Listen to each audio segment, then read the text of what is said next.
Tuesday, January 19th, and we'll ask for Commissioner Allen to say a prayer, and then we'll do the Pledge of Allegiance right after that. Thank you. Our God and Father, we're so grateful that we have this opportunity to come together to talk about the wonderful things of this wonderful city. We ask you to be with us in our judgments and our wisdom and our conversation, that we might accomplish that which would do the most good for the most folks in our lovely town. We ask you to be with the leaders of our country, Father, in these difficult times, that give them your judgment, your wisdom, that they might act properly and ensure good judgment that this world and this nation might remain safe. We ask this all in Jesus' name. Amen. I pledge allegiance to the flag of the United States of America, and to the republic for which it stands, one nation, under God, indivisible, with liberty and justice for all. And so the minutes are not prepared at this point, but so we don't. They should be in your inboxes, but approval next month. Okay, all right, thank you. And then staff reports will go to the CRA Director, Ms. Courtney. On the CRA website, Mayor LaPaz and I met with Tana Kendrick, the website people, last Friday, and she's working on getting us another, she's doing some updates, some stuff that we had told her we wanted to see changed, and she'll get those changes made, and we can still review it and see if we have any more changes, but they're working on that. Progress for hiring a professional repair for the water fountain. The pump was ordered last week, and when it comes in, he'll install the pump for the fountain. The appraisal for the Georgian Motel, they're behind from the holidays, and they're still trying to get access into the property. And the access I had was through Gene Langston, and we know his son had the accident, so they've had a difficult time getting a hold of him, but they're still working on that. I got a progress of proposal from Mr. Myrick, but he's on the agenda a little bit later, so we'll just wait on that. And just remind everybody of the special CRA meeting. It's going to be on February the 16th at 6 o'clock, and that is regarding moving the world's smallest police station and the Marine Street parking design. That's all I have. All right, thank you. Does anyone have any questions for Courtney? Okay, I just had a couple of questions on the repairs to the Blue Star signage. Have you heard anything about that? Or? The last I had talked to him, he told me he'd have to wait until he made it through this area. He's coming from down South Florida, and that he doesn't travel up here for just one. He'll wait until he thought it would be spring. Okay, and then the final shipment of the commemorative bricks for the wall there. I had the last email from them was on the 16th of December, and they had received payment, so we're just waiting on them to be shipped. Okay, thank you. And Dan Hartman, do you have a report for us this afternoon? I do not. Okay, does anyone have any questions for Mr. Hartman? And I'm just going to report real quick here. I'll try to make a long story short. Mr. Dell Suggs, the president of the Big Bend Scenic Byway, came to the TDC meeting last week and request, and they all the representatives on that board wanted to know where the kiosk. So he reported that in 2012, Leon County Commission became the grant administrators, and there's currently $900,000 in that grant fund. They're ready to build. They've collected all the matching funds. There's 38 site agreements for these kiosks, and all the site agreements are closed and signed, so everything is finished on that. 3 counties are involved in multiple agencies. The Leon County Commission now is scheduled to approve the contractor request for proposal on March the 2016th. And then that project will be overseen by the Leon County Public Works. All sites are to be constructed somehow at one time at all these 38 sites. The entire project, Mr. Suggs reported, is scheduled to be completed by March 2017. And Dell Suggs is aware, he had some information wrong about our sites here in Carrabelle, but he's aware where our sites are supposed to be that we agreed to. and that the welcome park is prepared and waiting for the kiosk, and that we're working on the boat ramp site. And that's all I have. So that's March 2017, they're all supposed to be in place. Is there any public comment? All right, then under new business, Mr. Steve Allen called earlier this afternoon and requested to be removed from this item 1. He said he was not prepared to discuss his project needs right now for the Riverfront Festival. So then we'll move on to item number 2, proposal from Mr. Myrick, owner of Captain Bacon's Lawn Maintenance, to replace landscaping plants.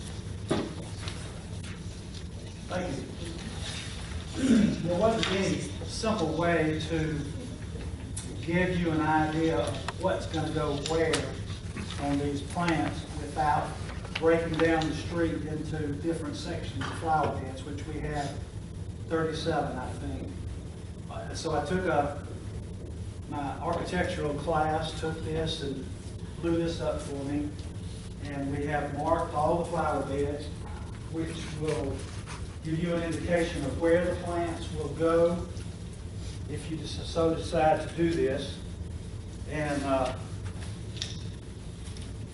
in which category they go into. We chose, I met with the nursery at length, and we chose the plants that we chose for color and longevity of life.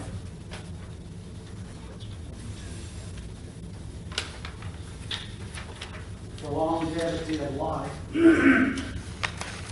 and the availability of color in the fall. Once the lantana gets the first frost, the leaves die and the flower beds look bland. So knockout roses live, they like cold a lot, they even grow substantially in the wintertime. Of course, the snow-capped hawthorns are the same.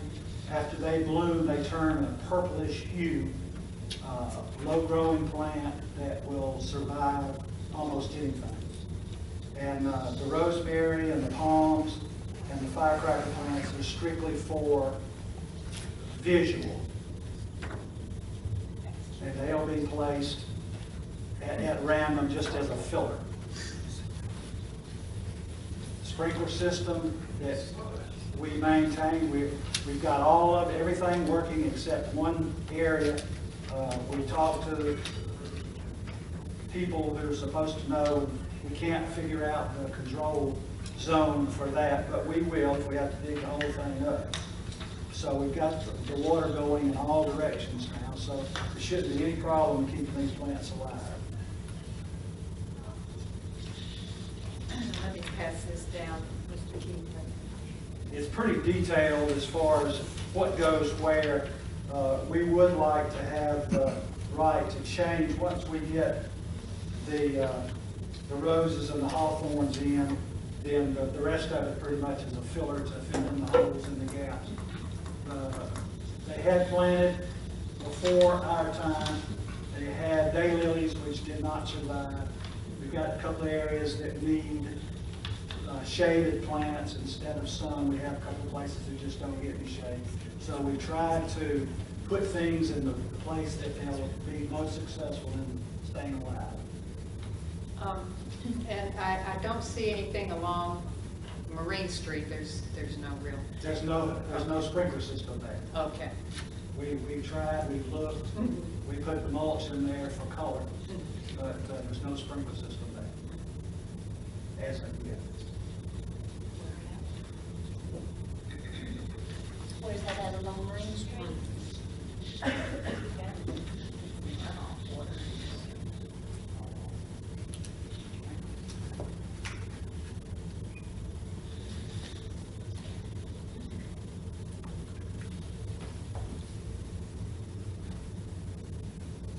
Well, I will ask longevity. How long do you expect this to?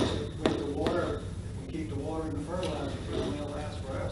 And is there any time that we'll have to, that we can not have to water so much? That's one of our Well, right now we've got it down, we've cut the water system down to 2 times a week, like Tuesday and Friday or something like that. Tuesday and Friday. In the summertime, you know, we're dealing with sand. Water is in the same way with the fertilizer. We fertilize it, and then you put 2 or 3 sprinklers on it, and the fertilizer's gone through.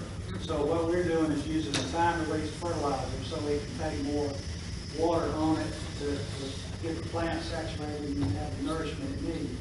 But right now, we're getting some rain, and based on that, 2 times a week is average. In the summertime, we have to go to 4.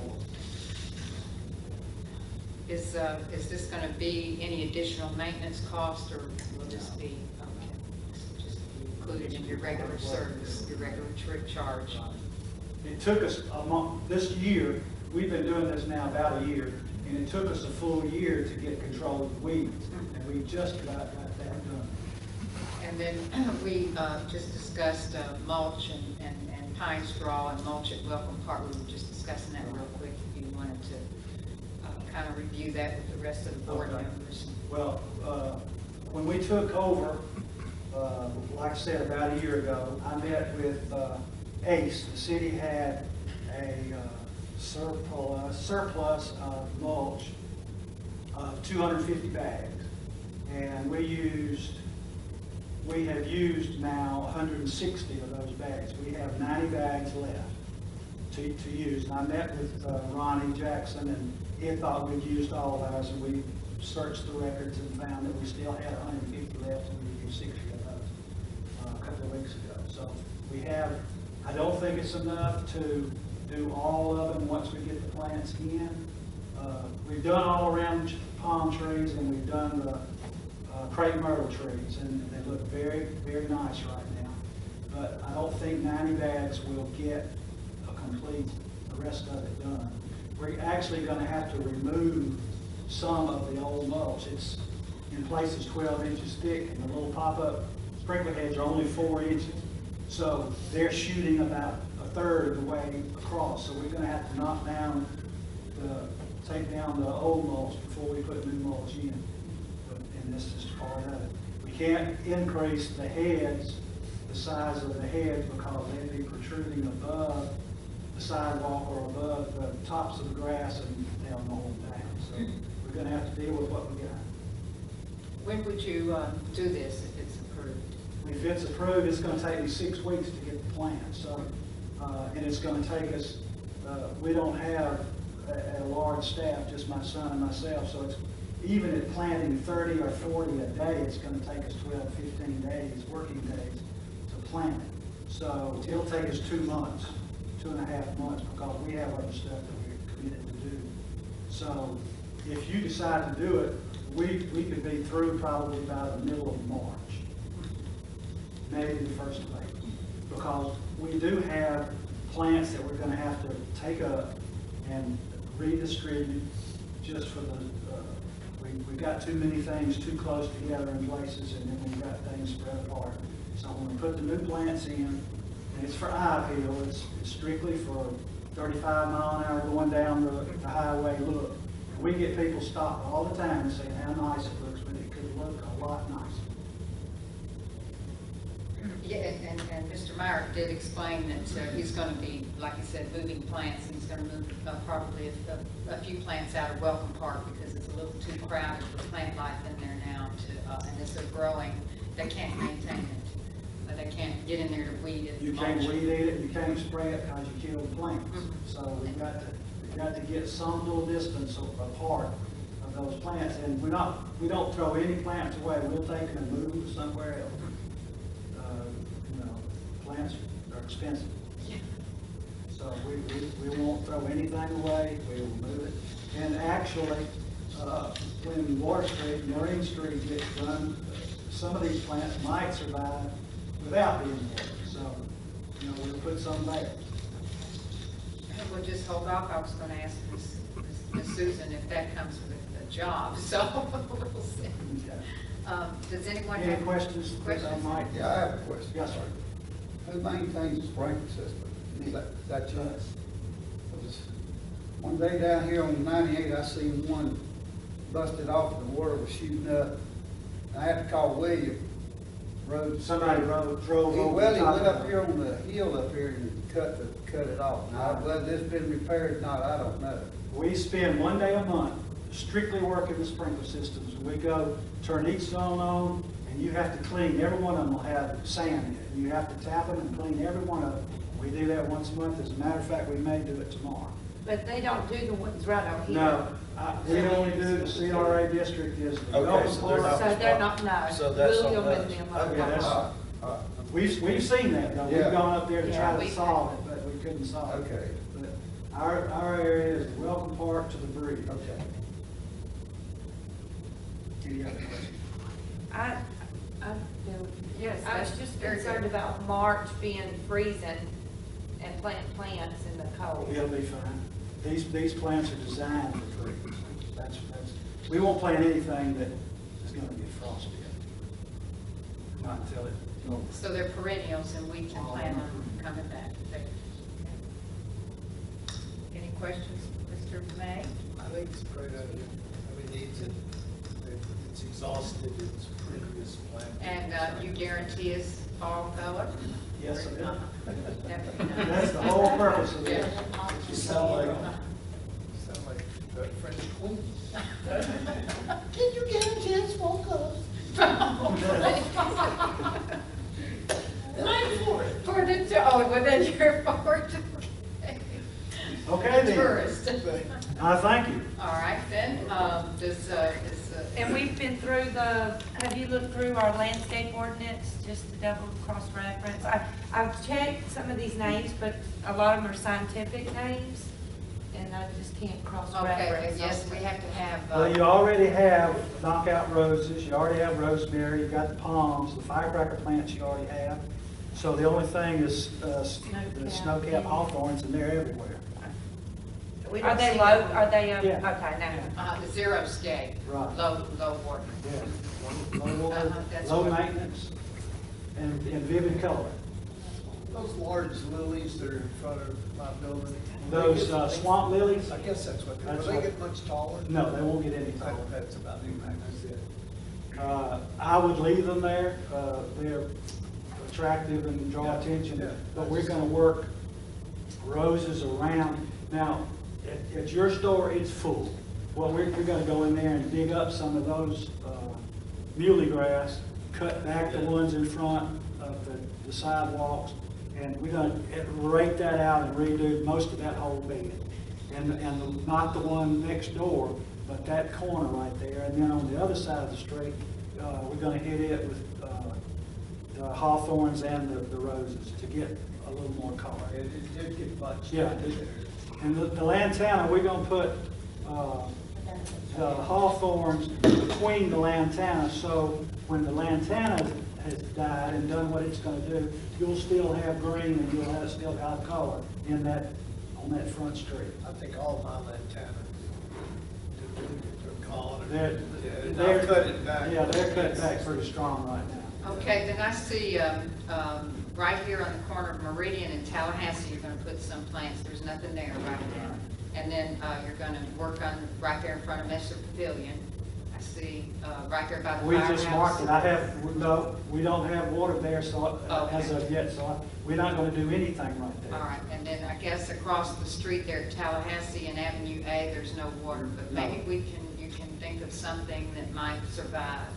Well, there's If we have- boxwoods in there right now, and there's lantana on the corner, that corner that's surviving without water right Okay. now. But we have a sprinkler system there, we just haven't gotten the availability of the water turned on. The sprinkler system's there, and we put a new zone box there. But we just found out where the meter is just a few minutes ago before we got in here. I talked to John, so he told us where to turn it on, so we'll see if we can't get it on. But you got Plumbago there at Messer Park that's lived this whole summer without water. But we'll get that on and get it straightened out in there. Okay. Well, does anyone like to make a motion on this, to move forward, or no, or?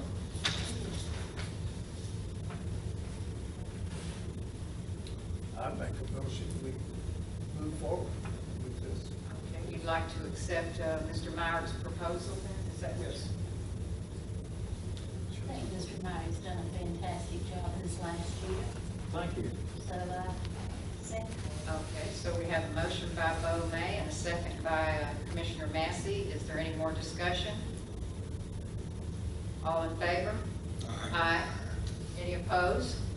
Okay, then the motion carries. Thank you. All right, thank you, sir. Thank you, ma'am. We have your proposal. We'll look forward to Nice three. job out there. Thank you, thank you. Thank you. Oh, and I did want to mention to you that I was out, out here on Marine Street where they're doing all the work up there in the south end, and the site supervisor said, don't try to do much past those condos right now, and then. Well, we drive through there and drive down the boat ramp, because I still see people using the boat ramp just to clean it, but we stay out of there. Okay, and then eventually all of that's going to be paved, so it'll be in disarray for a while. We're just doing what we can do and then move out. All right, Do you need to want to keep this? I don't think so. Okay. Do you want to keep that Keisha, this, okay. Done. No, sir. Okay. Thank you very much. Thank you. Thank you. Bye-bye. All right, we'll move to item number 3, and a presentation by Inovia proposed a CRA district using community development block grant funding or partnering with the community development block grant. Mr. Large is not able to be here today, but Courtney and I have met with Mr. Large and Mr. Fox, who's going to oversee this. And Courtney can give you some rundown on it to begin with. We're applying for CDBG grant. There's 3 categories you can apply for. It's neighborhood revitalization, commercial, I think you have the list. Yes, I have a list somewhere. I made a. And economic, I think it's economic development. Mhm. We don't qualify for an economic development because it has to be where you're partnering with a company like we did with Hexaport, when you're bringing in a big company, and we don't have that right now. So it's, our 2 is the neighborhood and the commercial grant. The neighborhood grant, you are required to have 73% low, moderate income. Low income. Right now, we're having a hard time coming up with any projects where that location meets that 73%. So the one project that we're interested in doing is a commercial project on Avenue B behind the IGA, that street that runs behind the IGA. And we've already budgeted for the CRA to pave that road. But if we could take that paving money and put the $25,000 match in with the CDBG grant, we could get sidewalks, curb and gutter, street lights on most of the street. Now, we rode down there with the grant writer 4 or 5 times or more, back and forth, counting how many were residents, how many properties were commercial properties. The vacant properties he's counting as commercial. Then you've got like Jackson's and the IGA that back up to that street, those are commercial properties. Then you have some like Miss Bobby Winchester that they're not considering her commercial, and a few more down that street that they're not commercial. So they won't pay to do in front of those properties.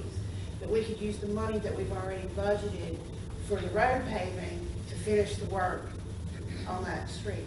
But that's the project that we're looking at, is to do some stormwater, curb and gutter, sidewalks, street lights.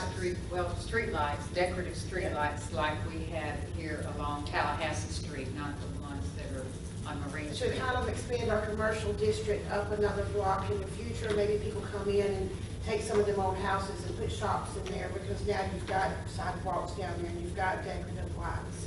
Is that gonna run from Ryan Drive all the way to 3rd Street? Mhm. But now it's not been approved. The different projects, Mr. Fox is putting together several different projects for the Community Action Task Force. They're the ones that we appointed a couple of months ago.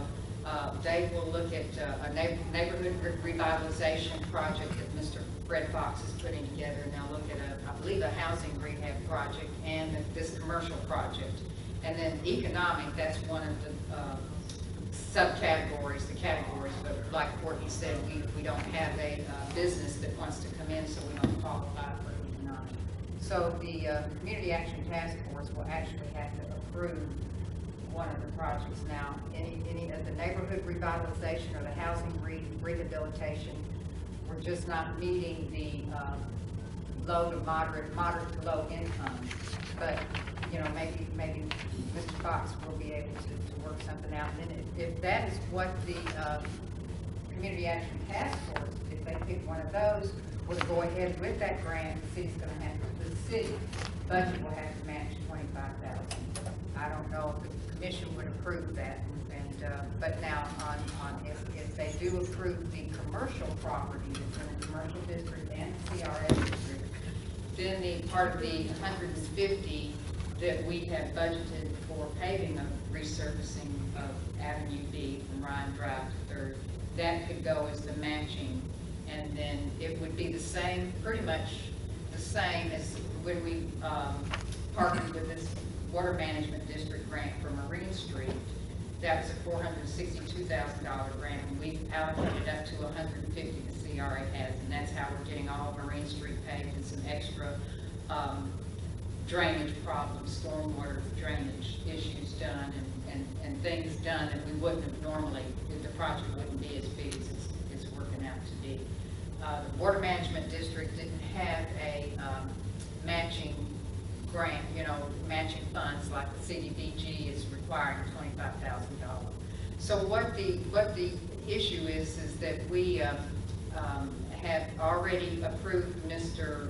Large to do the engineering, the task order engineering of resurfacing Avenue B, and he's already working on that. We approved that task order. He's working on that. So, and plus to do the 2 right-of-ways, street paving, side street paving at IGA and Fisherman's Wife, and that's another $20,000 that we have. So that whole project, the turn radiuses by the IGA and the Ace Hardware, that whole project we've already allocated $170, and Mr. Large is engineering that. So he's using that basic engineering to assist Fred Fox in what it may take to put together this whole CDBG streetscape. It will be like a streetscape. So I just, you know, wanted to bring it to the attention of the CRA board members. The CDBG grant deadline for the application is March 15th. So if it's meets with the approval of the board, we could move forward with it to see if the task force will approve it. If not, then we'll revert back to our regular our original plans of just resurfacing Avenue B and the 2 right-of-way parkings for the 2 commercial businesses. And that might slow things down a little bit, maybe not. Now, the CDBG grant wouldn't, if it approved, it was going to be August. Is that August when they approve their grants? And so then it would probably take 6 to 8 months before it really gets, you know, going. It's just as you saw with this water management grant, you know, it was approved. It's been 2 years in the working. It was approved a year before actual mobilization started. So it may not take that long because we won't be waiting on a ballot box, but you know, if we can do it, we'll have stormwater drainage, gutters, curbs, sidewalks, you know, it would really enhance the downtown, you know, help, and possibly talk about there may be enough money for sidewalks on the side streets, especially where there's commercial property. Connected back to 98. Unlike, you know, 7th Street or 4th Street, you know, some, you know, maybe get some sidewalks there on one side of the street or the other. So I don't know if do we need action on that, or we're just kind of alerting the board, or what do you think, Mr. Hartman? I don't think you need action. Okay. Bring it to the board's attention. If there's action needed in the future, we got the background. All right, so y'all have a background then. Okay then.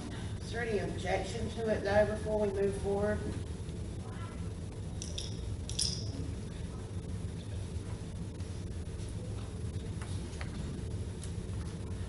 All right, is there any questions? I mean, they could forward their questions to you, and you could follow up with Mr. Large, if y'all have questions, you know, regarding the project or how it's going to move forward. But we'll just have to see what the Community Action Task Force has in store for us. All right, so then we'll just move on to old business, and Mr. Large isn't here, and does he have a report regarding Yes. the 4th Street and Highway 98 crosswalk at Veterans Park?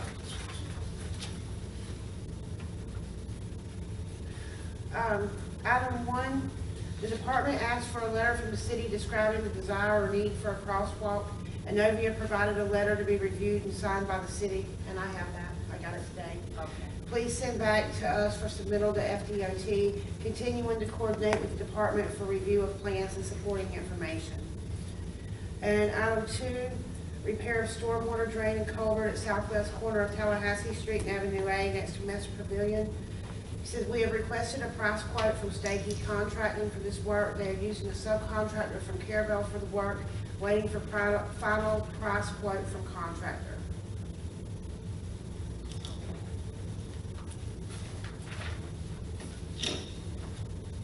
And no action is needed on that either, right? No. No action.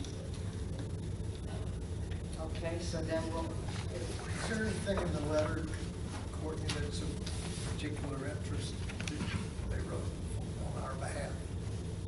Or for the city to approve or not? No. Is there anything out of the ordinary or No. of interest? No, just that the city's requesting a crosswalk. It needs to come from the city and not Inovia, so they just need a letter saying that we are wanting to do this. so Inovia drafted the letter. Yes. And it's just a Just basic. a basic, please approve a crosswalk from the city of Fairfield. I'm just curious. All right, then we'll move on to ECP projects, the 4th Street boat ramp report regarding bid approval and project completion timeline. I'm sorry, allergies are bad today. And I don't know if you had a chance, Courtney, just to pass out the bid summary. I think it's coming from Marine Street.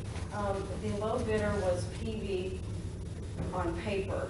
However, apparently it's gonna be bid with these subcontractors who bid with it, that we can tell. The bid came in, I believe, at $48,000 for his. The next lowest bid was North Florida Asphalt, and they were at $52,000 for that one. I think our estimate for the construction itself was about $49,000, so they were both right there. So I think it's a matter of the CRA approving, I guess, who we want to go with for that. And this one does not have the requirement that we go with a low bidder. This is not grant money. Right, correct. And historically, we have had issues, and we've made this clear to PV that we had issues with the subcontractor that they use frequently. And that's absolutely something you all should consider when deciding this.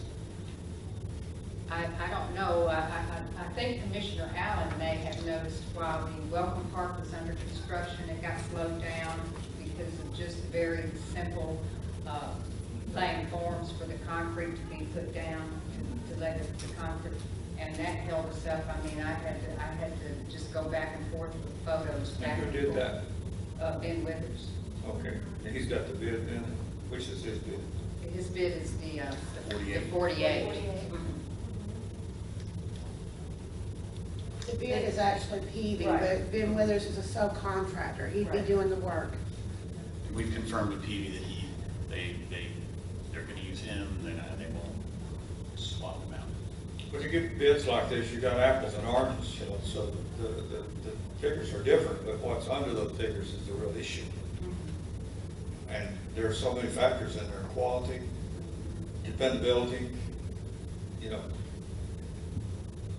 So without really getting down and looking at it ourselves, we're really just at having to trust somebody to give us the right answer. Remember, and again, you got to be a little bit circumspect as far as, we don't want to say badmouth someone in a public meeting, but we've had a number of projects water line over the bridge that staked when they pressurized it. The boat ramp that they blew out, some of the cells in the original pouring concrete out there. And we've had a lot of quality problems. When I say a lot, but I mean on big projects, it's cost the city a lot of money over the years because we have had to fix it on our dime. A lot of warranty work. And the quality problem I was talking about was a very small project, but it was still a slowdown and it was a big hassle.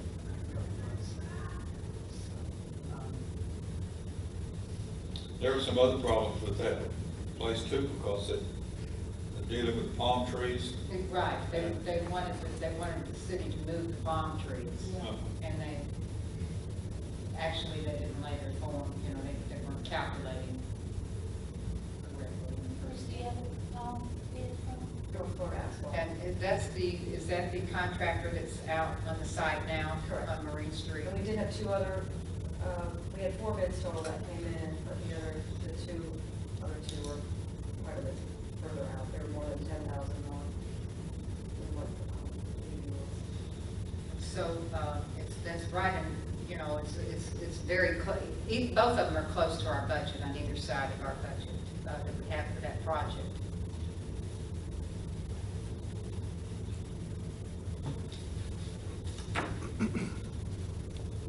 Pass that down to Mr. Allen.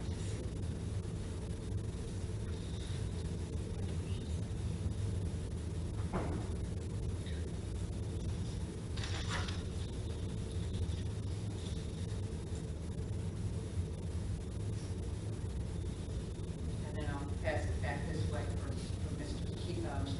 Commissioner Walton. Now, who is? We'd love to get copies of that. Subcontractor Can we get copies of for that? asphalt? It's our budget. They'll be doing it themselves. Oh, okay. So, right.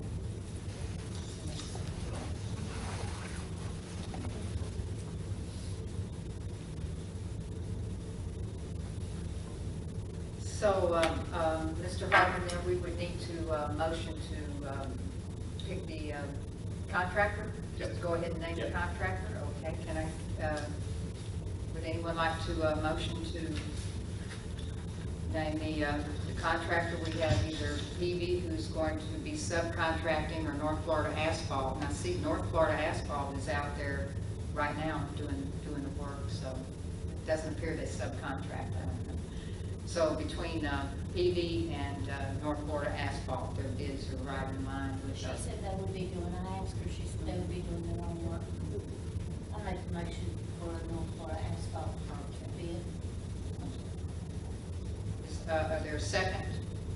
I'll second. Okay, so there's a motion by Commissioner Massey for North Florida Asphalt to complete the 4th Street boat ramp project, and a second by Mr. Bo May. Is there any discussion? All in favor? Aye. Any opposed? Okay, then motion carries. All right, thank you. And we'll move then to review your findings regarding putting sand and milled asphalt on the alleyway between Northeast 1st Street and Tallahassee Street between Gander's Hardware and Carrabelle Junction. And this will be using remains from the Marine Street retrofit project. I guess there is a concern from some of the business people there about causing any other flooding issues. And then I guess, I'm not sure if one of the gentlemen that's out there for the utilities mentioned that the utilities are pretty close to the ground surface there, he was thinking. So I don't know if maybe we could do a utility survey there to see if that's true, because you probably would want to cut 8 inches and then come back with 6 inches. But and now then- this is between Right. Ganders and Junction, Correct. Carrabelle Junction. Right, because I guess it's kind of already a little bit mounded in that area, and I guess they were saying some of those do flood a little bit there too. There's potholes and flood. Right. So, and to put the millings down correctly, we'd still want to cut out, so that way we're not raising that, Mhm. that grade even higher. So we'd still want to cut out maybe 6 to 8 inches, and then come back with at least 4 to 6 inches of milling, so they'll stay and they won't just crumble and keep coming up every time somebody drives over it. I guess there is a concern with utilities being close to the ground surface. And the contractor did tell me that he wouldn't put sand there. Right, right.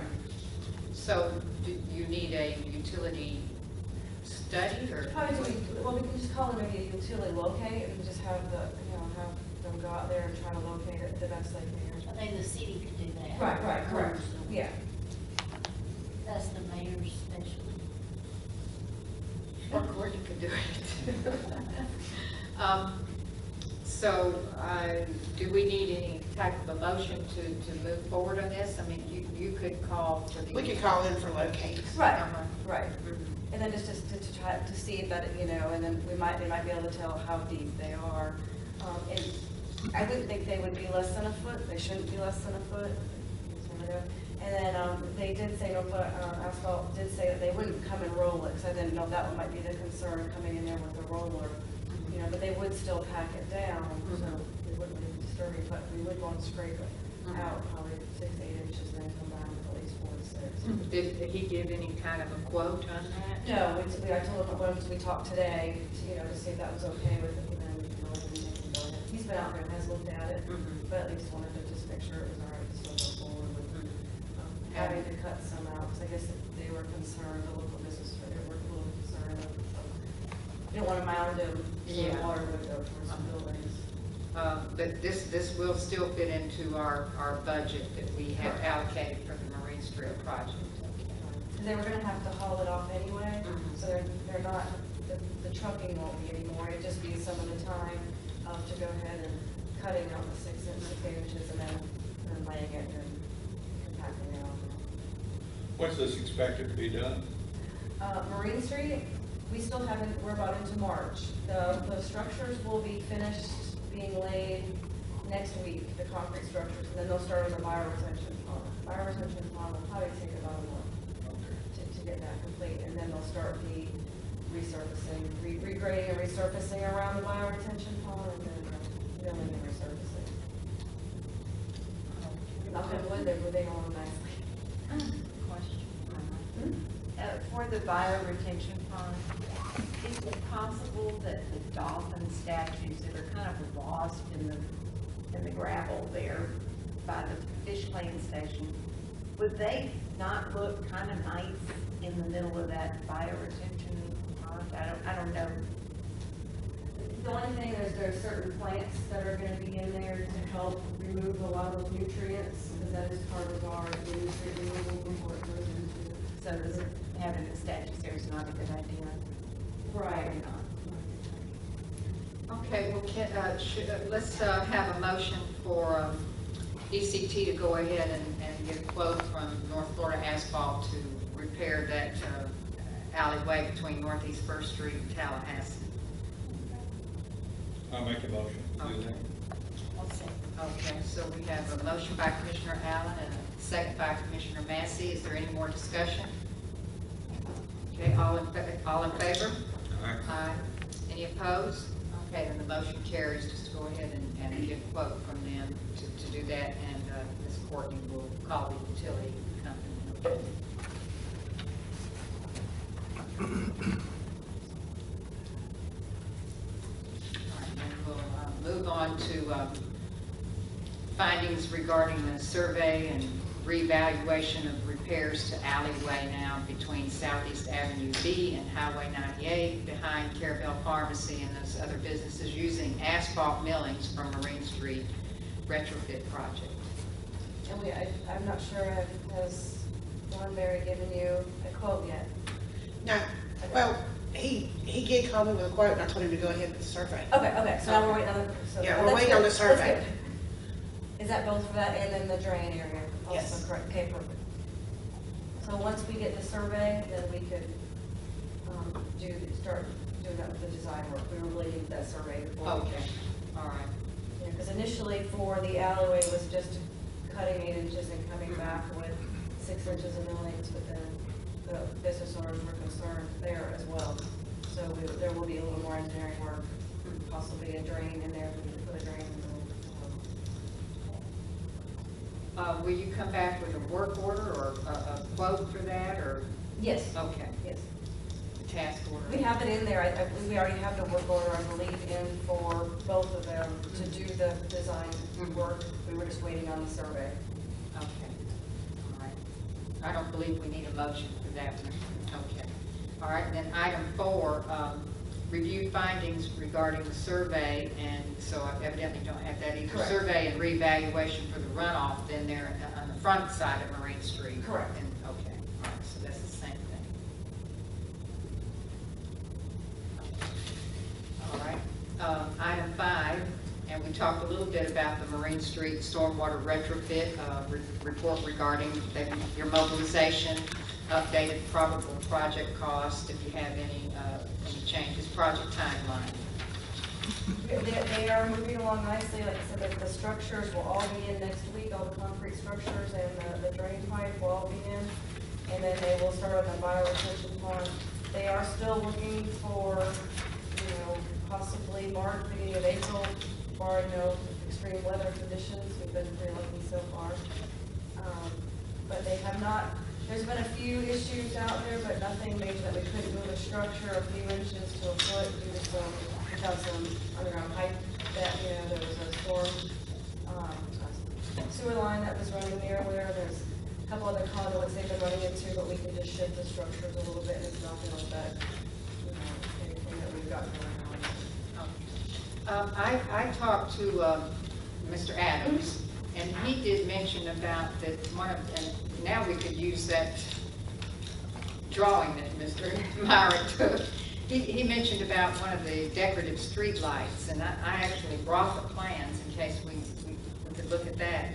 One of those decorative street lights in front of Wicked Willie's needs to be moved, or should be moved. Will that be, do we need to take any action on that here, or we all just go ahead? It is in North Florida Asphalt's proposal to move that pole it's right, because there's a structure that is going to go there. Mm-hmm. And so that pole is going to be moved. Originally, I think right now it's only going to be moved about 3 feet. It's going to still be in the sidewalk. I think at one time we had talked about possibly moving it over maybe like 10 feet. Into the grass area. Right. So we can really move it either place, because their electrician has said he's going to have to run a whole new line anyway, because he doesn't think there's going to be enough wire to go in. Is that a change work order, or can we? We might be able to take it out of the electrical budget we've got for Suncoast Electric. Okay. And then, 'cause I guess the gentleman that they Northville Asphalt has said he did a lot of the lighting down there anyway. So we might be able to have him, we might be able to take it out of his budget. I'm not sure what his cost is going to be yet.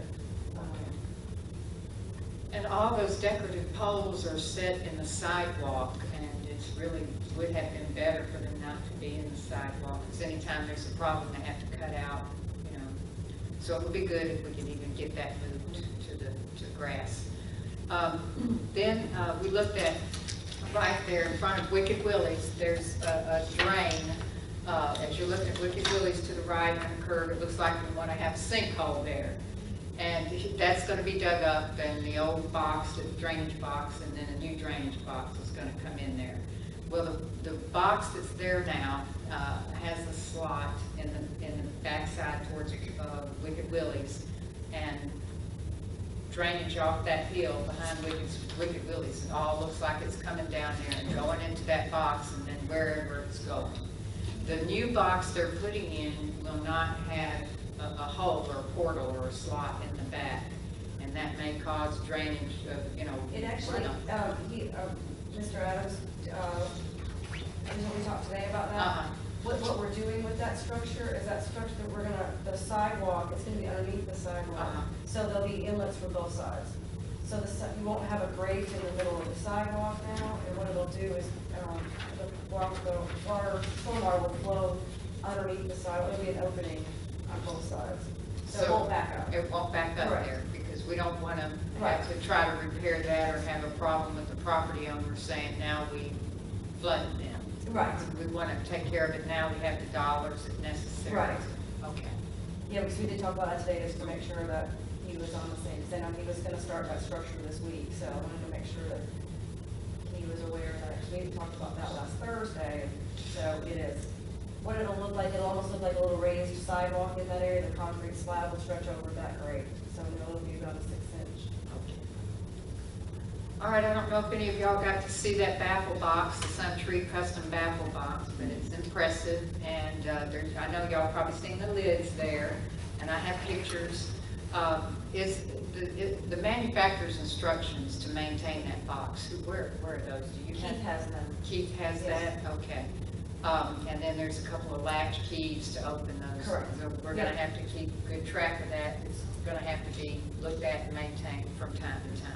Okay. And we'll also probably at the end of the project prepare a little action item of kind of just bullet items of what they need to do too. He does have that, what the gentleman from Suntree did hand him that information, but we'll also follow up with another, just a guide.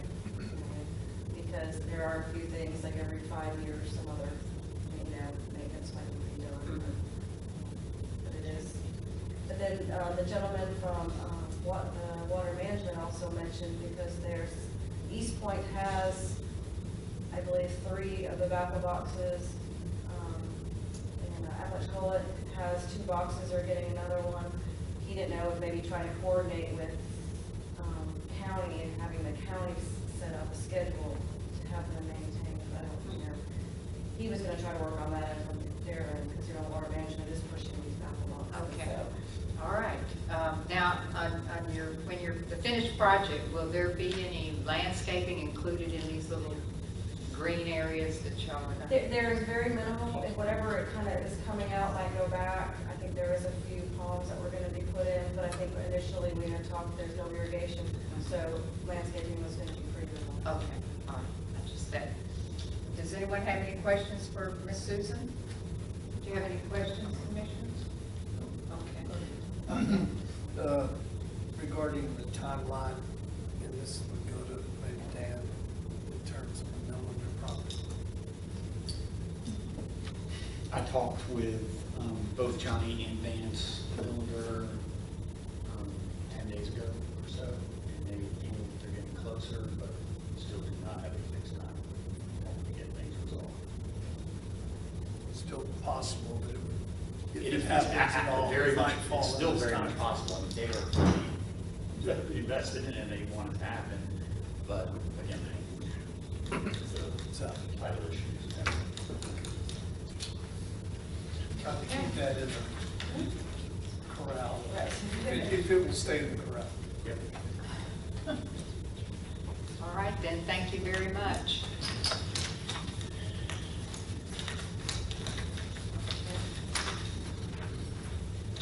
And then next, we have on our CRA board projects, item number 1, discussion regarding draft of CRA guidelines and criteria for partnering with CRA district NPOs or nonprofit organizations.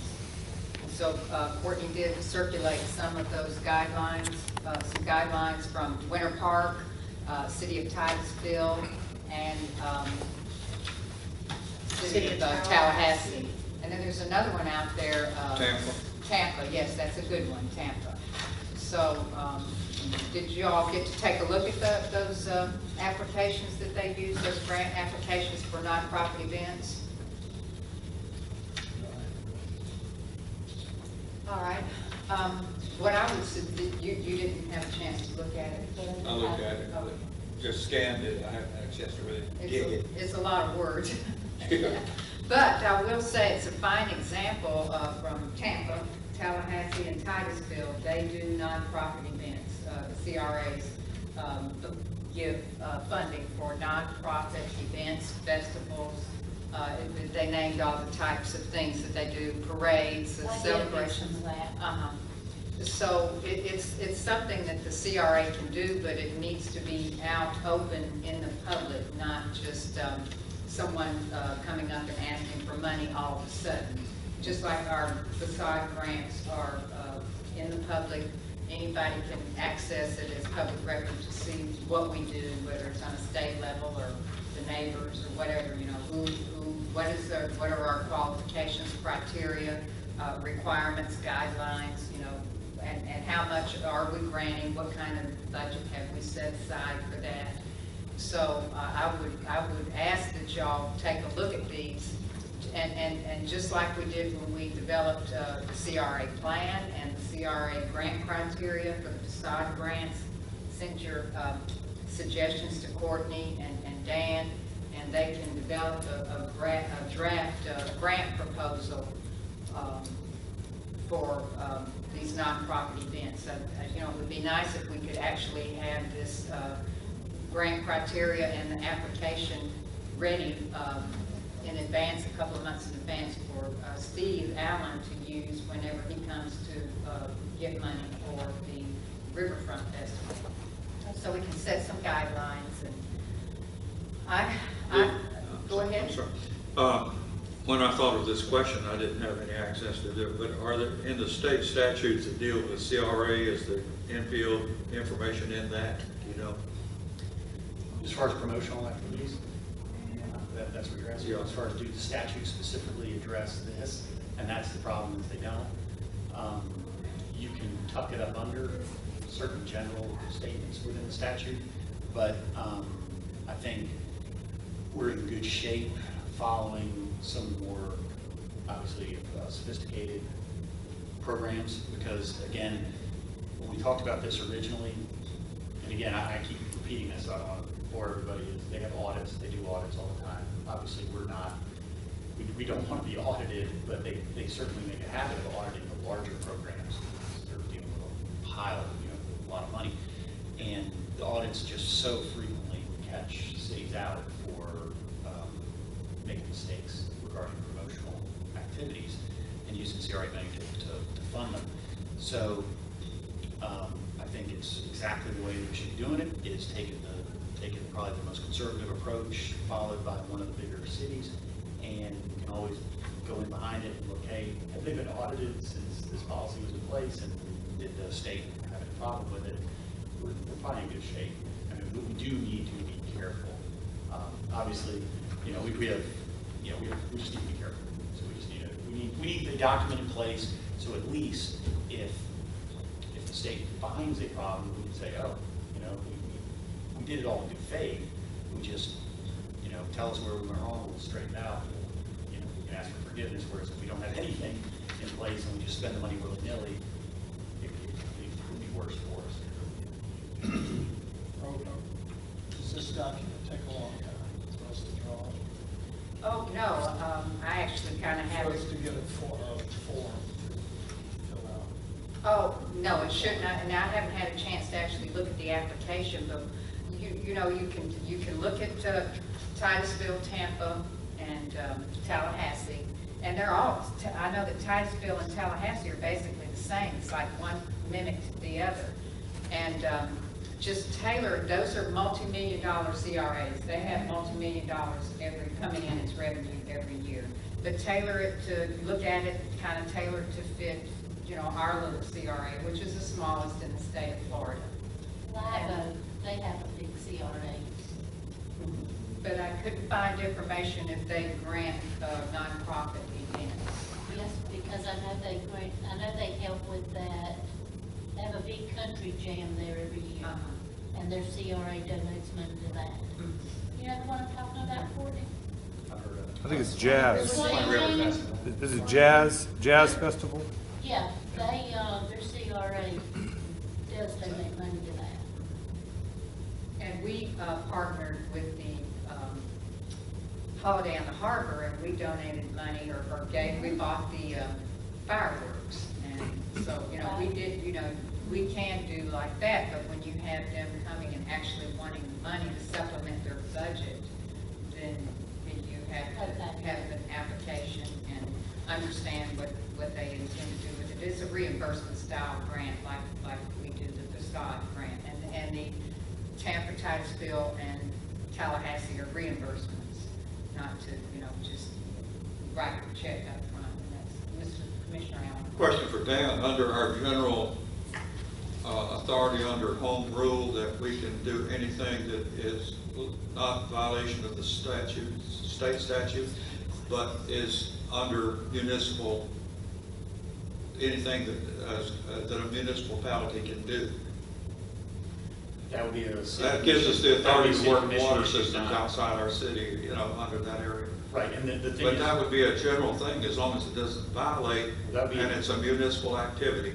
Right, and that would be under, say, general fund, city business, like when you donate to the Yeah. fishing tournament or something like that.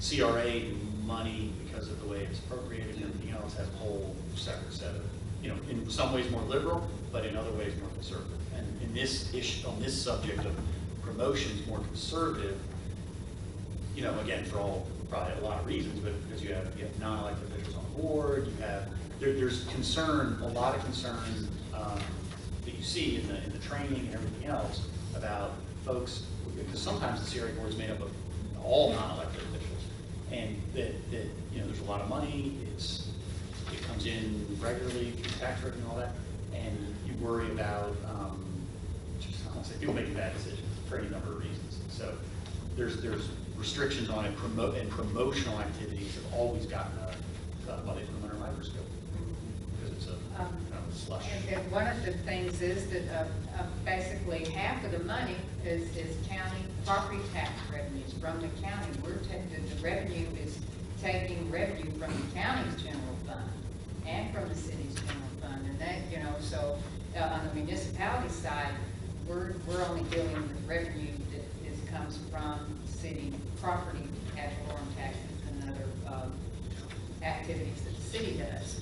So now you're dealing with revenues from other areas, especially the county, and that there's strict guidelines that govern that. And Courtney and I took 5 long courses last year and had to take 5 tough exams on that. And each of us passed every exam, and so now we're obligated. We can't act like we don't know about it. So, you know, we can be held liable, you know. So I can't say, oh, I didn't know, because I did. That what now make it older and forget. But so if y'all can, and do you have any questions? Does anyone have any questions? Okay. I would. I hadn't read that, but I'll go to this website. And Courtney sent she sent 3 with her. I think I have Delray Beach in there. They had a good one. Were they these attachments you said? So we need to read That's in all those and these see attachments. how they That's one. do their grants before we give anybody any money. Well, then we need to develop our own. One of them is called, I think it's. Because We cut and paste. Yeah, and it's called, for instance, the Tallahassee Community Redevelopment Agency Nonprofit Organization Events Grant Program. I We went could to just their website. we could just call it the Carrabelle. And it says, one of them says it's to provide support to special events that promote the CRA plan and goals and objectives. And I put up Carrabelle's Community Redevelopment Agency. And all of them talk about that the promotions they do, the events should promote economic vitality and tourism, just as the CRA is promoting economic vitality. All of them grant to nonprofit events that do history and culture, and I know that the Riverfront Festival always has history and culture vendor or programs within it.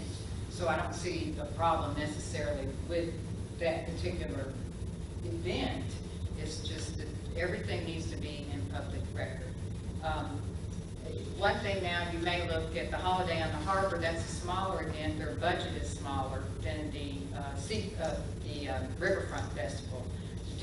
Would a person want to just say there's a maximum, or would you want to do a certain percentage of the budget for the individual event? Say if you say, now all of these have a $5,000 maximum, and these are multi-million-dollar CRAs, so we may not want to go that high, but just say you wanted to have I'm just going to say $2,500 maximum. Well, is that fair and equal to each? I don't know. You know, I'm just asking you this question. If the budget is smaller for one event than the other event, do you just want to give them a maximum, or do you want to give them a percentage of their budget for that event?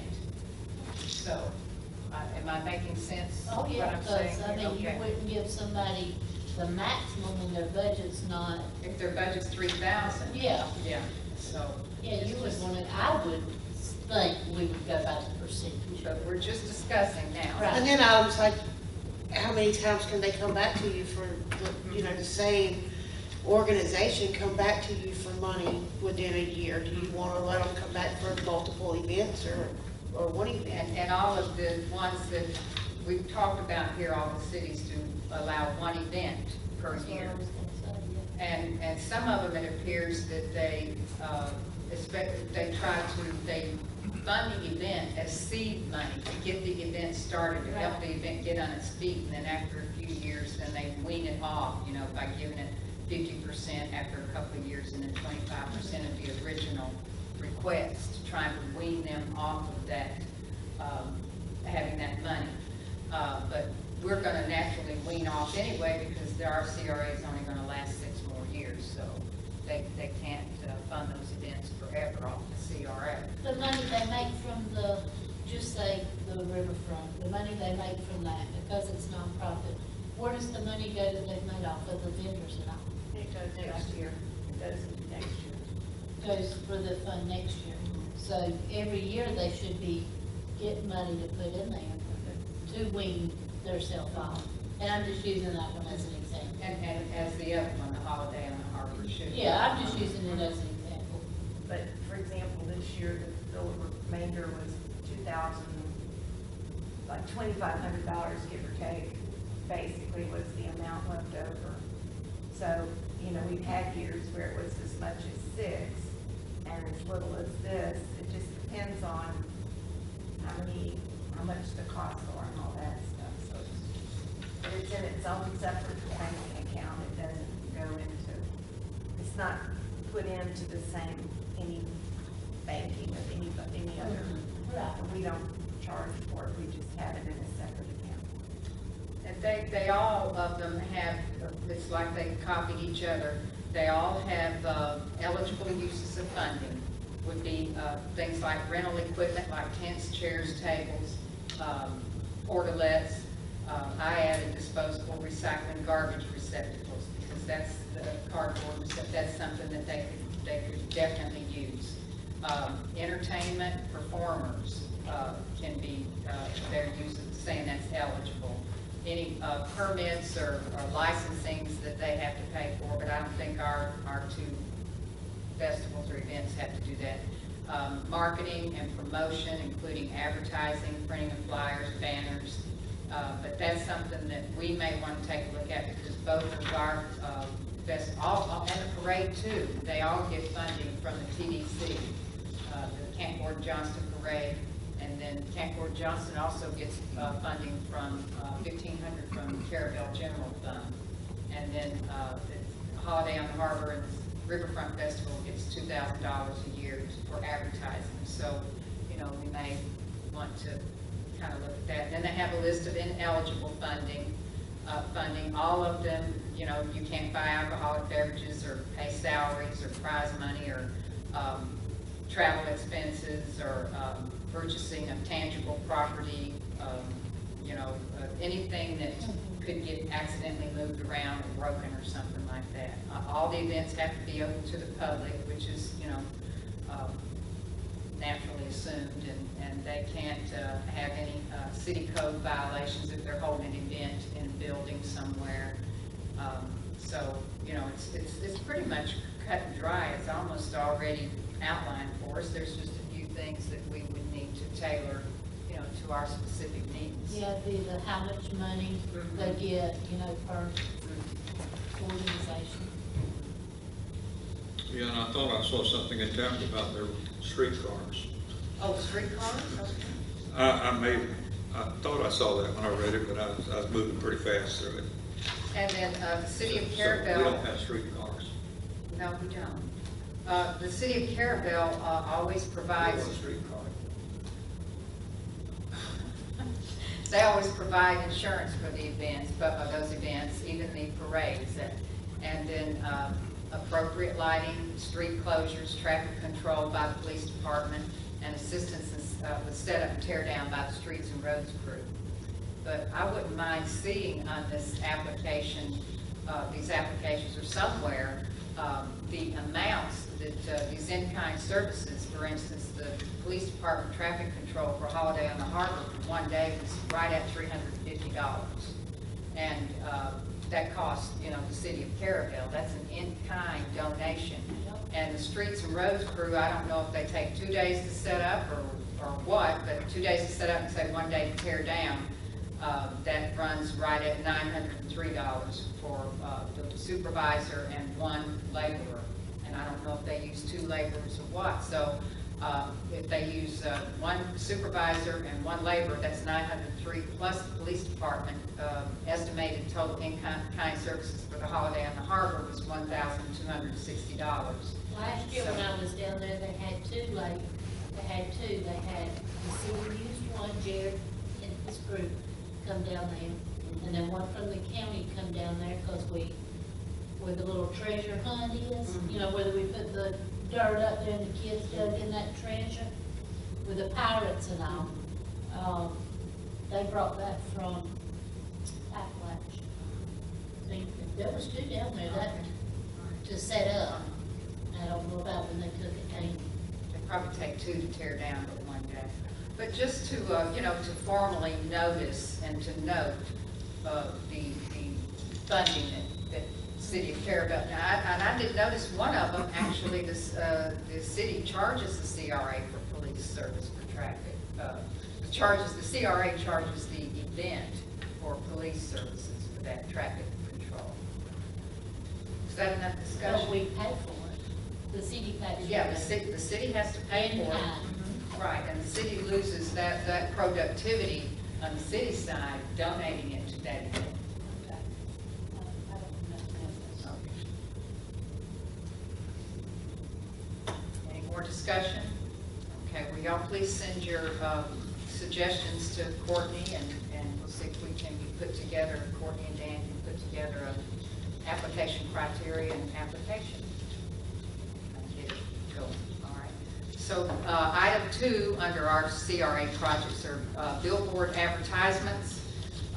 Billboard, we talked about last month to use the lift station facility, and then to try to maybe enhance or change the billboard there across the street from Old Brenda's at the corner of East Highway 98 Northeast 12th Street.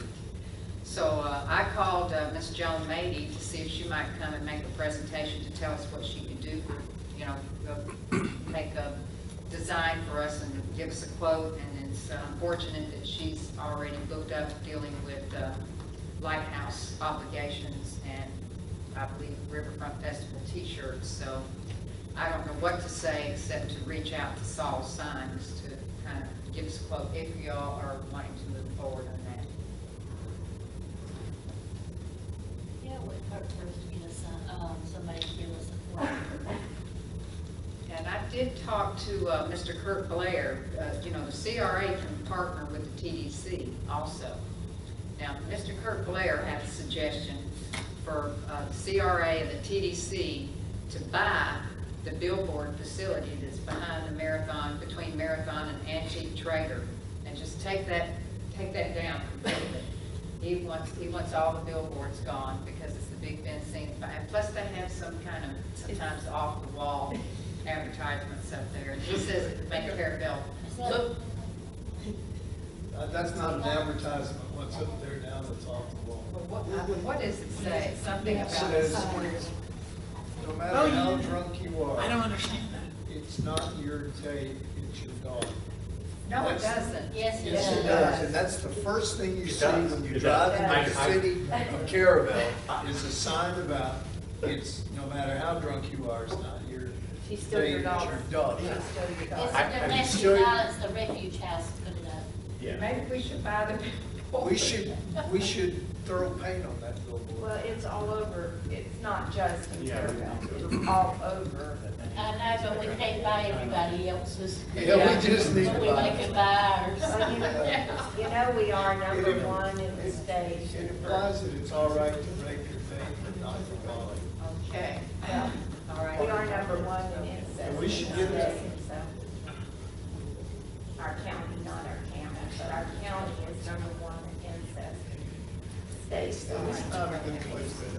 All right, so, but Mr. There's other Blair's ways to suggestion handle was that, Actually, that's what Okay, all right.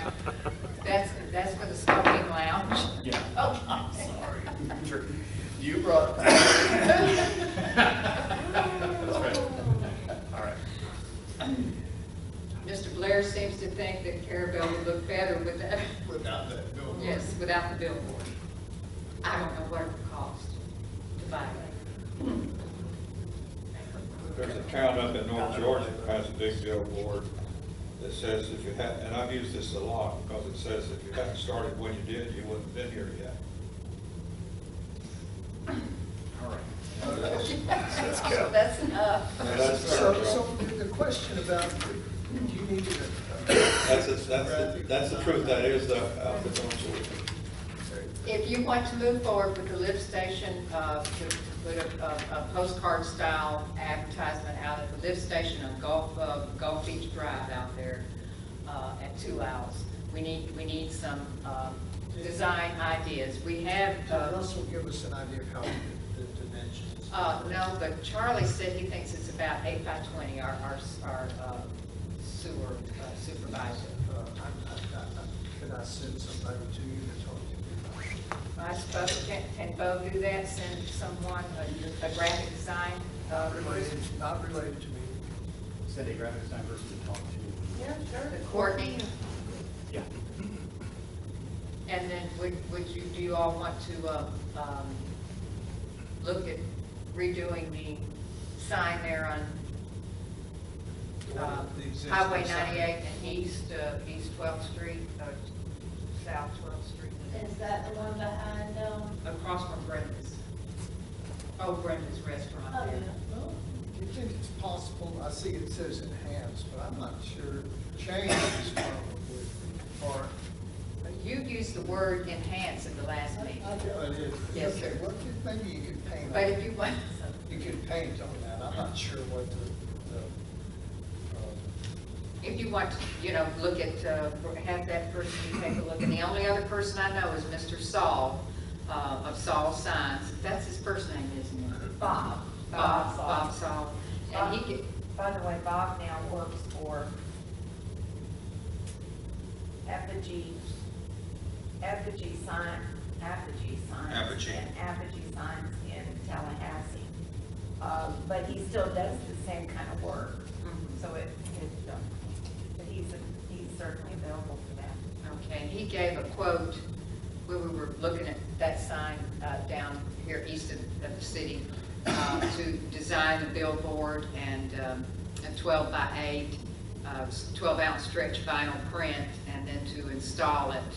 On-site installation, he gave a price of $1,975. So basically $2,000 for this sign to the east, and I don't know what it would be down here. And one thing too, Courtney, when you talk to this gentleman, the logo, who will own the rights to the design or the logo that's done? Because Mr. Saul owns the rights to our round logo. Only if it's on a sign, not anything.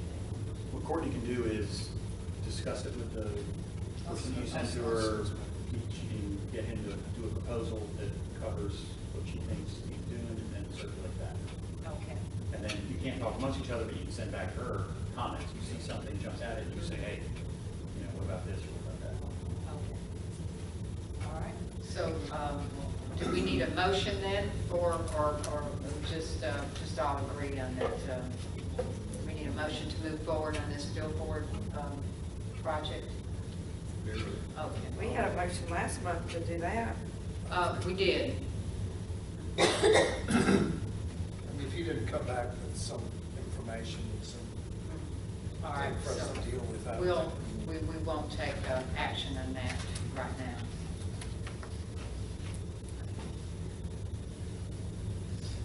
Okay, then, are there any other items that the CRA board members would like to discuss or bring up? Do you want to see if Courtney can get a hold of the, billboard people that owns the billboard behind the big thing? Before the next meeting, and just get maybe a quote on it or something, or see if they want to sell it or something? If you want to, or, I mean, if you think you're interested in it, or I can, and Mr. Blair's, yes, Mr. Blair, was his suggestion, and he's a. Do you know that's probably be very expensive? I know it. Oh, really? Well, because they make so much a year off of renting out that billboard space, to buy that from them would probably. But now Kurt Blair did, he did say that the TDC would possibly go in, but now that has to go before the TDC board. But how about if I ask Mr. Blair, and that won't pile so much up on the board, since it was his idea, he's the director and administrator of the Tourist Development Council. That, and I'll ask him I was to just- report that to you. But that's a good idea. Well, you know, we have an ordinance now that you can't put any more billboards up, so if something was to happen to it, he couldn't put it back up.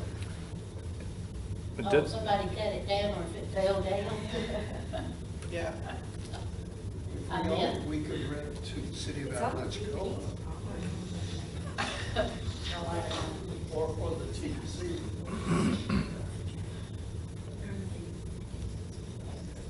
Okay, okay, Ms. Tamara.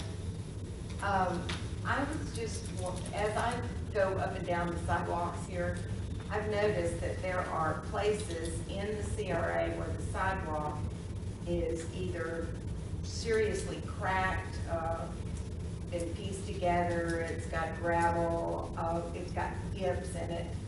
And I'm concerned about safety in the sense that people walking out the street that don't know where those holes are in the sidewalk it might be dangerous for them, but I wondered if is it city, could the CRA consider repairing sidewalks where they're dangerous? I mean, if we could maybe help with a survey of some spots where that's a problem, or is that something that is appropriate? So are you talking about on City Street or Highway 98? No, on City Street. You're talking about the riverfront where it's just about to cave in, most likely. Some of those those places, and then there's a couple places on, actually there's right on the waterfront,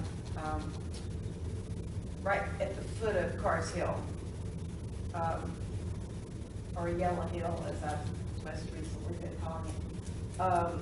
There's a place where some tree root has pushed the pavement up, and there's a serious, like, 3-inch drop, and it sticks up one way and falls down the other way. So that sort of thing is dangerous, and I didn't know if there's a fund to do that, or whether it could be. I would recommend, from a legal standpoint, that if the CRA wants to get involved in addressing issues like that, that you all set aside some money to both identify and fix it, like chop. We do not want a list of problems in the city that then goes unaddressed for some period of time in the event, God forbid, something happens.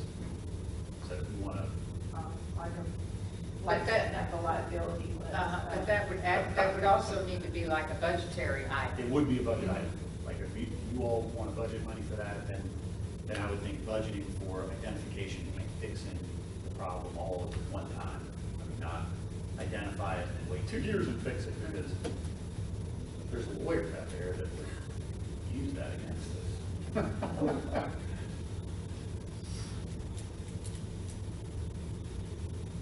Okay, so, but, and I think we'll probably do an reallocation workshop like we did last year. We could address that at that time. Last year we did in March or the mid-year, the CRA did a budget workshop, a reallocation, because we had to move a little bit, and it doesn't hurt to do that. We can certainly address that at the time. So, yeah.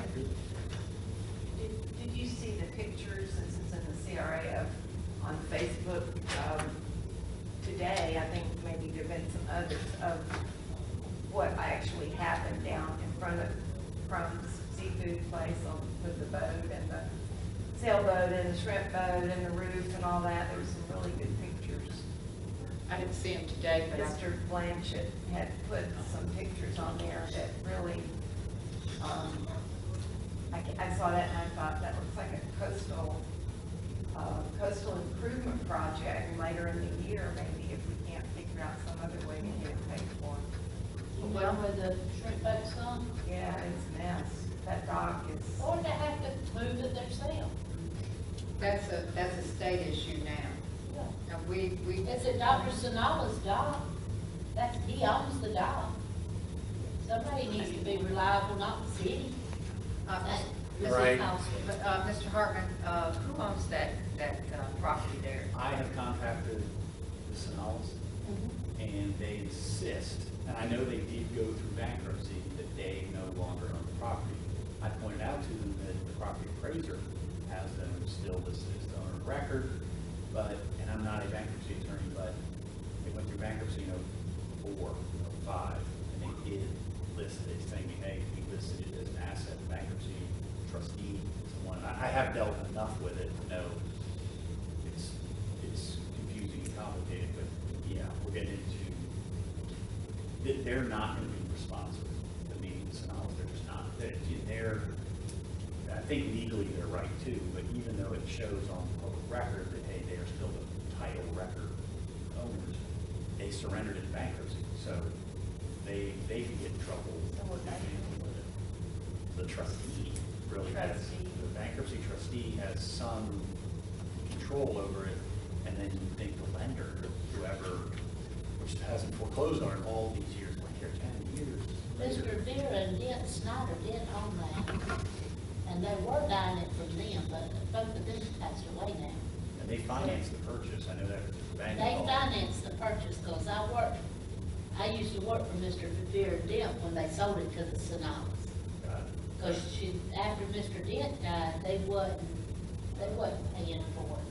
She was gonna get it, now she's gone, but they could have had it financed through a bank.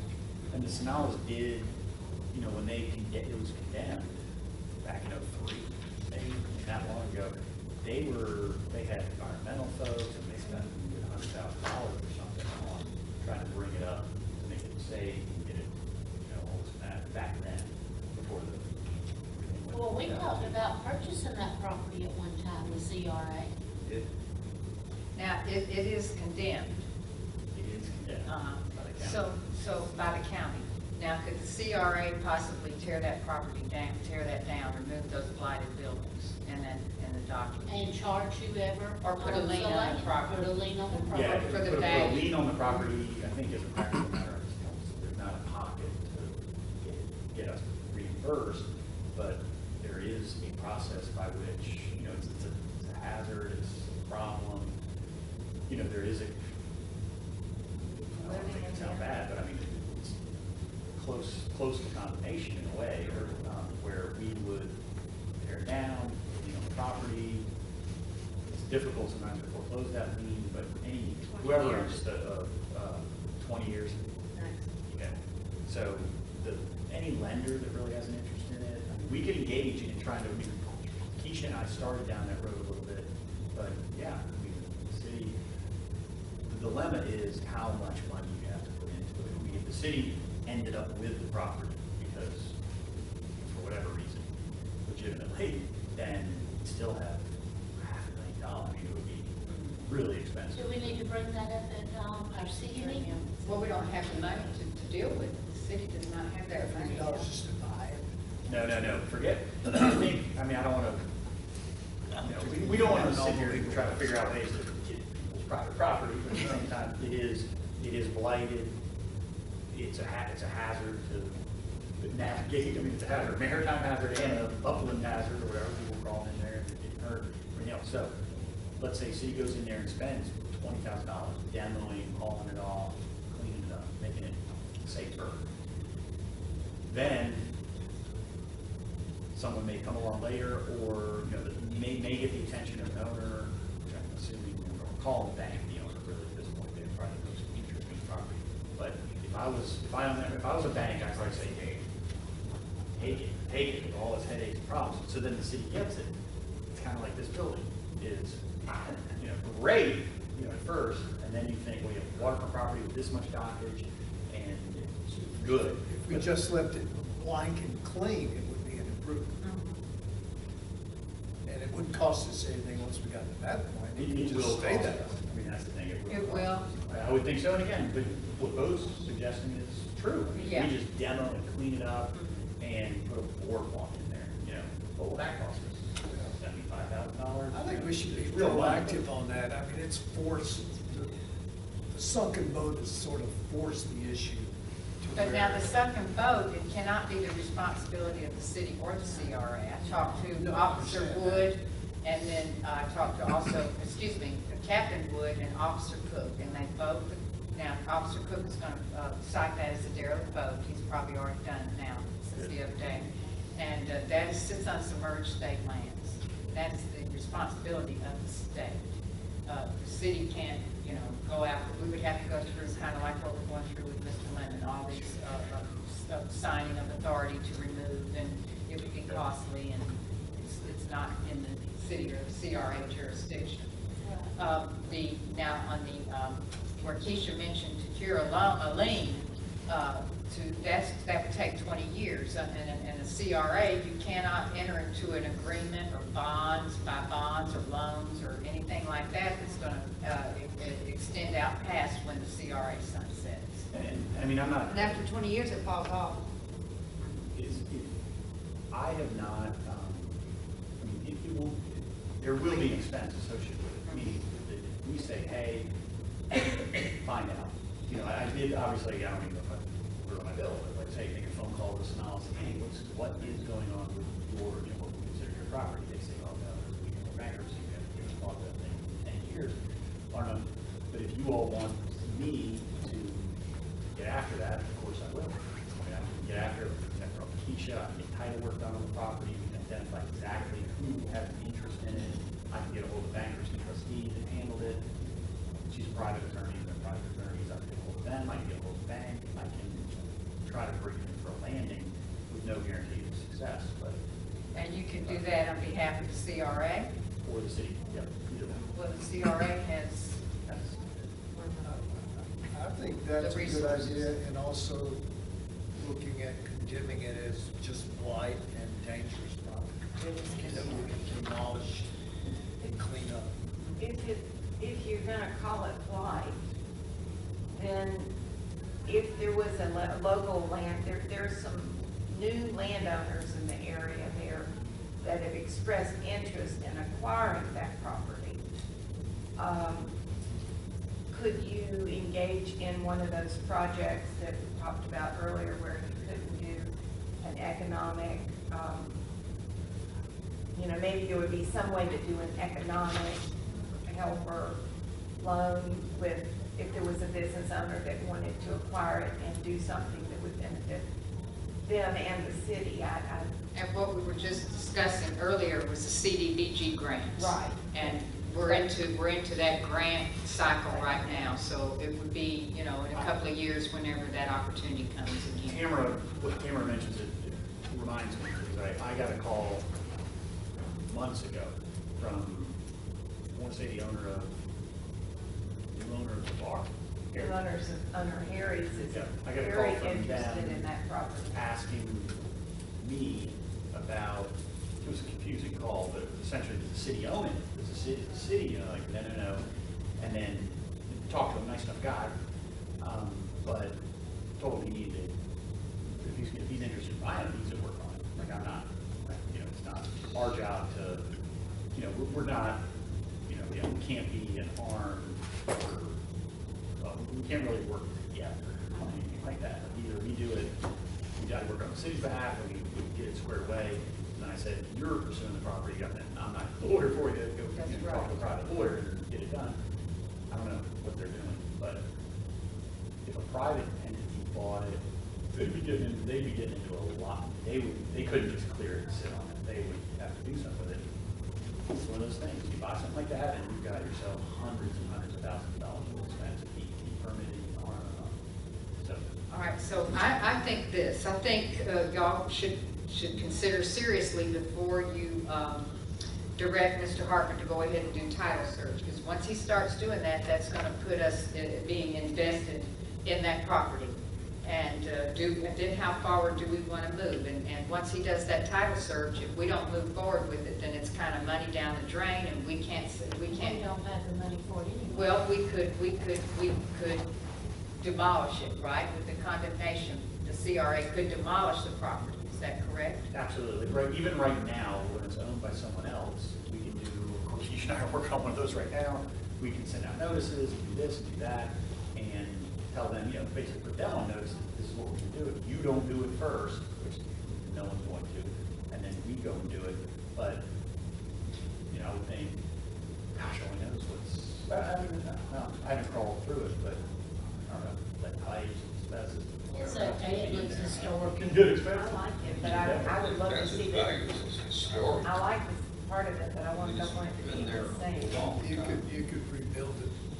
It's quite historic. Yes. It's used. Could someone else, could another entity? No, it won't decide- be rebuilt. Less than 50% of it's Yeah, that's right. standing and it's Okay, not that's right. on It's useless. You can rebuild it. And it's not, it's It would have to worthless, be it's built not up even to worth Sell the bricks. $3,000. Yeah, the bricks. Honestly, the value, and this is just me talking, just because I do a lot of the private side stuff, is the value is in the submerged land out there. I mean, that dock is pre-Butler Act, 1957, so it's out there, and you see it in old World War II pictures, that dock, and whoever acquires that property will own everything from that perimeter in. I mean, even though it's underwater, that's valuable. Now, when I say that's valuable, I mean, that was exciting 10 years ago. These days, not as exciting, but 20 years from now, you'll have, you'll be in a lot better shape than having to go half hand deep for submerged land lease. When you can just dig in, what you do with that. So, Not there, you know. Mr. Hartman does a title search. He's just doing that in behalf of the CRA. He's not doing that on property that the CRA will own or that the city will own. So I don't know. This is the thing, but- if this is the way it's proceeding, is that the CRA says, hey, that is blight, we need to solve that, we need to fix that blight problem. We still need to know who to send a letter to, contact, everything else, which is the purpose of the title search. Okay. So when I say a title search, I'll have $250 to a title company to do the title work on it. I'll stare at the title work, that would cost money too, and figure out, okay, we contact this person, I know, obviously, the reason I contacted Sonala is I know them, so I could call them. And they told me what their situation was, but we'll send them a letter, we'll send the trustee a letter, we'll send whichever bank it is a letter, and then you all will decide, hey, we're gonna spend the money, and if you think of what we're crediting or spending on the Millender property with demo that, this one will be trickier, it's hanging out essentially over water. I think it would be more than 20. Yeah, so it's Somewhere. significant money. We better put that one off until another time. But we could talk about it in Mr. Hartman could go ahead and work with the title search, and we could discuss it in our budget I get the title work reallocation. done and keep putting your package for next meeting. All right. I think we need to do that. All right, and then we'll discuss that in our budget reallocation in the next couple of months. Nothing else, we should know who owns the property in the CRA district. Now, what if it ended up that the CRA, you have to, just like we had to justify the purchase of the Millender property, which we haven't done yet because it was overvalued, but we had to, purchase price was over. Right. We had to, the CRA has to justify why that's being done, and it was because of slum and blight and needing a parking area. So if we were to invest in the tear down of it and not own the property, we have to justify why, what is going to be our return on investment. The return of an investment is removal of blight and slum. I mean, that's bordering slum. So how homeless people stay there, I think, I'm not sure. So when you have Some that. not homeless, so Public safety could be Yeah. another reason that public safety. So all this is food for thought, and, we might, I beg your pardon? Some sleep on the shrimp boats. Yeah. But now, once you remove that, that's gonna open up that dockage and all that mess of boats that's there, and the disaster that exists there now, but that's, That's the second problem, that the state's Yeah. gonna. I mean, Now, the state is allocating funding for Franklin County to remove derelict boats, and Captain Wood told me this, and even Officer Cook reinforced it. But it's only gonna be, Captain Wood thinks, enough to move 9 or 11 boats out. And removal will be scored and rated according to what derelict boats are most obstructing navigation. And it's unfortunate that that boat fell back on the docks there, had fallen out into the water. That would be, obstructing, and it would be on the list. So I don't know if that was going to get removed with this grant money that's coming in April. But it seems like whoever owns the boats, you can make them move them or fine them every day they Well, don't. Captain Cook is working on it, Officer Cook. Yeah, But, We can't enforce that. no, because it's state water. Wait for another storm. And we know who owns it. So Oh. we're not gonna name that out loud here, but and Officer Cook knows, and we all know who owns it, so. Actually, I think Dan may have tried to contact him, or Courtney did earlier. We started discussing that.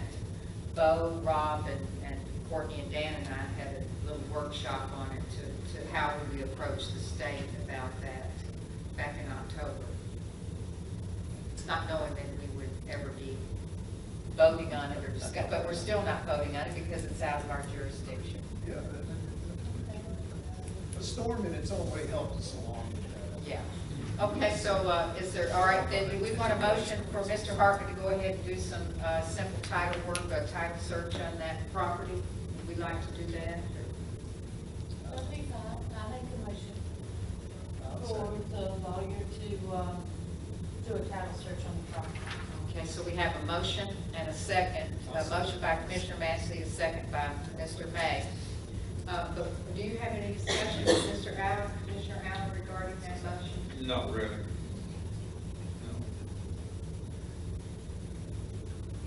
I'll go ahead and call for the vote. Okay, all right then. Is there, anyone else have any discussion on that? Okay, all in favor? Aye. All opposed? You do? No, I mean, I Okay, so Commissioner Allen does, we're all in favor, everyone's in favor. voted yes. Uh-huh. Who seconded A that? slow, a slow yes. A Massey, motion, and May, second.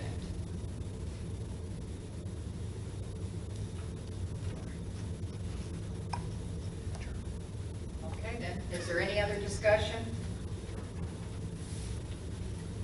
All right, may I have a motion to adjourn? Yes. Okay, so we have a motion to adjourn, a second. Okay, motion by Commissioner Allen and a second by May. And we're adjourned. Thank y'all very much. That was good discussion.